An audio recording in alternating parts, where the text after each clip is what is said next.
All right, let's see what Zoran's speech looked like, where he addressed his supporters. Okay. Thank you all so much.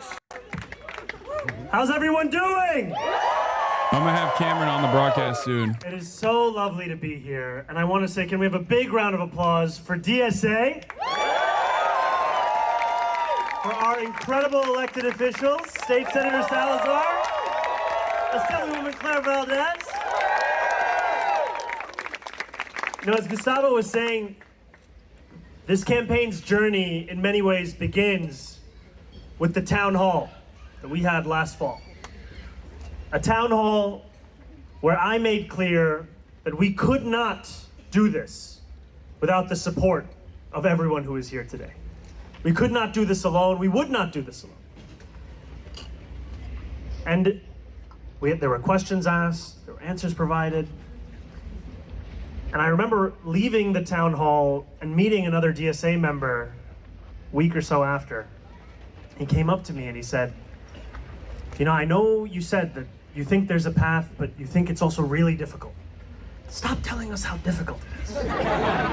Just let us believe. Let us believe. And it really meant something to me because we all understood the terrain. We all knew just how impossible of a task that seemed. And yet what I heard in that DSA member was the importance of leading with our belief. Not with the caveat, not with the context of it, but the belief of what we could win if we were willing to fight for it. And at that town hall, we said and committed to things that many people thought were ludicrous. That we could knock 1 million doors. That this organization, at the time I had said, we wanted to increase membership by 500 new active members. People were like, I don't know. And we said these things because we knew that as tempting as it is in our politics, there are so many more New Yorkers who believe in that same world. It's not just the ones that you talk to, that you see online. It's the rest of the people who call this city their home. 8.5 million people. We knew there were more. And what we have done over 8 months is nothing short of incredible. And I do have to, as a good DSA member, push back in saying that this is my victory. This is all of our victory. This is your victory, because when I look out on this crowd, I see people who gave me a Zoom call when I had to convince them to believe in this, who sat down for dinner with me when it seemed an idea that was too far, and who knocked on door after door after door, and knocked on those doors far before this was considered as something that was possible, who knocked on those doors in December, in January, in February, who led those same canvases, who mapped out the data, who made the entire infrastructure of this campaign possible. It is your victory. Guys, yes, I saw Michael Blake wants to hang out with me. Oh my God. Oh my God. Oh my God. Oh my God. Oh my God. This has literally less likes than the number of people in this chat that has informed me. Okay? I saw. Okay? Calm the fuck down. Jesus Christ. There are literally more people in this chat that have sent this tweet to me in the fucking chat than there are people who have liked it on Twitter. How is this even possible? How? How is this possible? So what am I supposed to make of this? That you're seeing the tweet, you're not even liking it, but you're just immediately rushing over here to inform me. Is that what it is? I know. And it's important because electoral politics often simplifies any achievement as it is if it is that of the candidate. But it is actually that of the movement.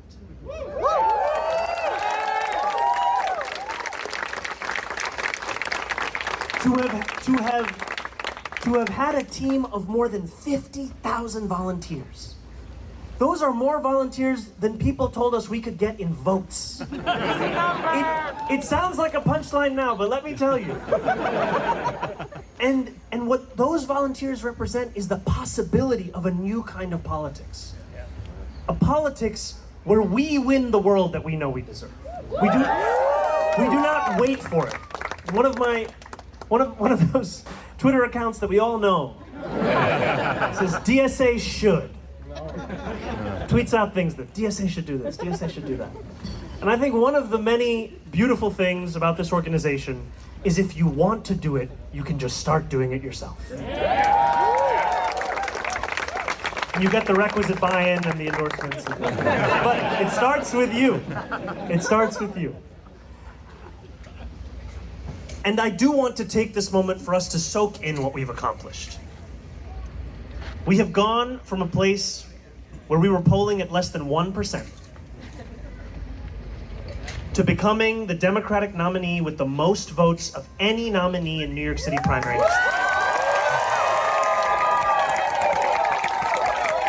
We have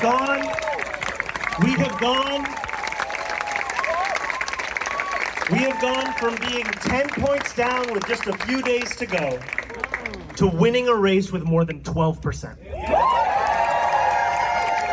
And we have gone from having 3 pre-written speeches, the best of which was, things look good, but we should wait, to getting a phone call from Andrew Cuomo and realizing we have to rewrite this speech.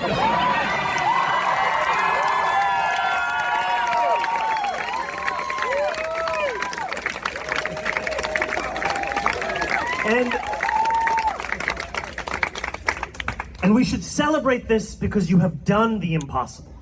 You have willed it into existence. And you have done it especially in moments where others told you to wait. Love Zohran, but DSA is a lib org. Okay. Well, you and the boys over at whatever revolutionary vanguardist party that you've cultivated will eventually fucking make a dent in American politics. And I'll be there right by your side. I'm not lying to you when I say this. I'm agnostic, okay? I am not organized. I'm not organization specific. I don't care. You fucking build it, I will be there. I will be by your side. And yet I'm so agnostic that I literally work with the Democratic Party if that is the necessity. I'll work with anybody. We also know that this fight is not done. We are going to see even more money thrown at us. We are going to see a last gasp opposition to what this campaign represents. And we are going to see that over the next many months. And so while we should celebrate this moment, we should also know that it will require another fight from us once again. That this job is not finished. And that we will have to canvass once again. We will have to march once again. We will have to rally once again. And we will have to do it every single day until election day. But we also know that the job doesn't end on election day either. Because to be a good leftist means to know struggle as your friend. And to be a DSA member means to know that electoralism doesn't represent the entirety of the organization. It is our responsibility to build power everywhere. And so while we must win this election, we must also ensure that the left continues to build power. Because there are so many incredible things that a mayor can do, and there are even more things that the people of this city can do. And so I ask you also to join this organization and to remember that this is... What is the DSA? Democratic Socialists of America, okay? They are the biggest tent left party in the United States, okay? They are. They range, their membership ranges from fucking Maoist third worldists all the way to social democrats and even liberals, okay? Just like anti-racist liberals. Obviously, these are the two extreme sides of the DSA. They do not make the bulk of the party membership, but it does have a space and a different caucus for whatever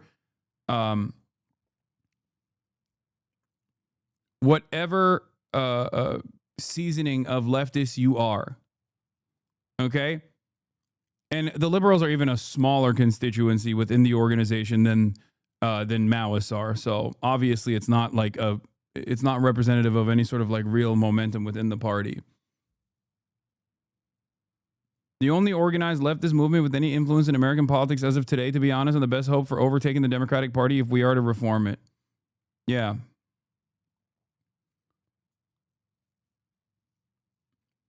Yeah, it's they're leftists. And I don't shit on PSL either. I like PSL, Party for Socialism and Liberation. I like the DSA. Like I said, I am agnostic. I don't care. I still try to advocate for entryism to the best of my ability. But if the party were to fail, if the Democrats were to fail, we need organizations like this to rebuild it from the ashes.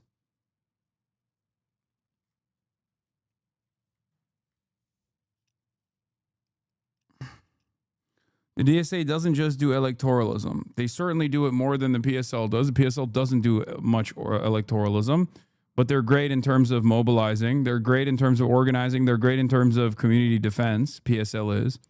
DSA does that as well, but they also do a lot more organizing on the election side. People who are asking me about ACP, I don't have any opinions on the ACP. Please stop. Okay? Asking me about the ACP at this stage is like asking me about the fucking work-free subreddit. Like, RevComs do more infiltration of existing movements than the ACP does. There are a lot of fucking organizations out there.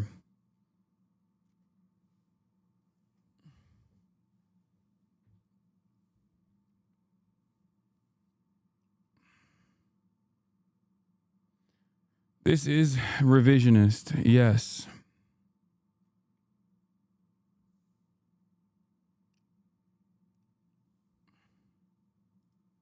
No matter what, if you joined this organization back when I first truly learned of it in 2017, knocking on doors for Khadr al-Yatim in Bay Ridge, or if you're joining it today, it's yours. Because this is an organization that is committed to the dignity of working class people. And I'm asked in almost every interview, what does it mean? What does it mean that you're a democratic socialist? And the expectation is that I'll be like, oh, what? No. It means that you believe in dignity for all people.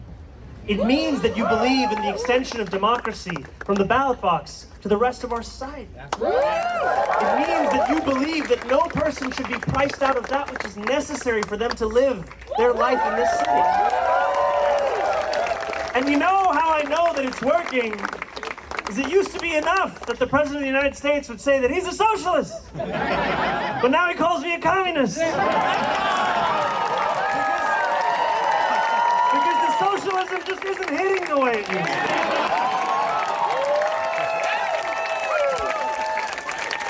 So we are, by last count, 8 members away. 8 members away. And so what I will ask you in the good old-fashioned organizational peer pressure, we need to find those 8 members. So who would be willing? Can we find at least one person to put their hand up who will join DSA today? We have one over here. We have one over here. We have one over here. We have 4. We have 5. We have 6. We have 7. We have 8. We have 9. We have 10. We have 11. We have 12. We have 13. 14. 15. 15 people. And what I have to ask you is to remember that it's not good enough to raise that hand, you gotta sign up. You can't just get the adrenaline from this one moment. Magdalena is gonna find you. She always does. But truly, it is a joy to be here. And it is a joy to have built this with all of you. And, you know, I, like many of you, have anxiety. And one of the things that has always helped me in dealing with that anxiety about the world is working through it. Is going out and canvassing and organizing. And it is this organization that taught me the dignity we can win through that work. And I thank so many here who guided me for so many years. The names that you know and the ones that you don't. The electeds that you love and that we all must keep in their seats. And the incredible staff who make sure the work that we can actually do connects with working class people. And the organizers who take the time out of their lives each and every day to build it. It's a joy to be alongside you. It's a joy to have built this campaign.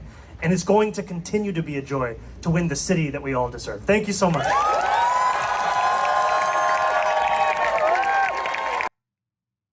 Yeah, that was great. There are a million Zorons out there, okay? It's not just Zoran. There are people in this community that could be the next Zoran. So don't get caught up in his like individual style and his charisma. That would be falling into the same trap that the Democrats are falling into. The assumption that it's just because he's like uniquely charismatic that he's able to do this. He is literally a brown Muslim socialist. Okay?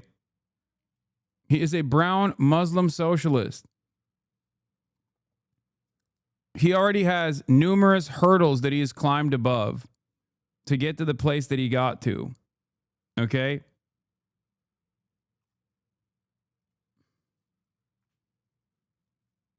You don't have to be a guy that comes from this background. All you need to do is believe in your message and stay the course and keep pushing. Keep bringing the conversation back to the issues that matter. That a better future is possible, that you can uplift the working class, that you can actually push for policies that are incredibly, incredibly popular. And if you can't be that person, you can also go out and door knock for that person. You can go out and organize for that person.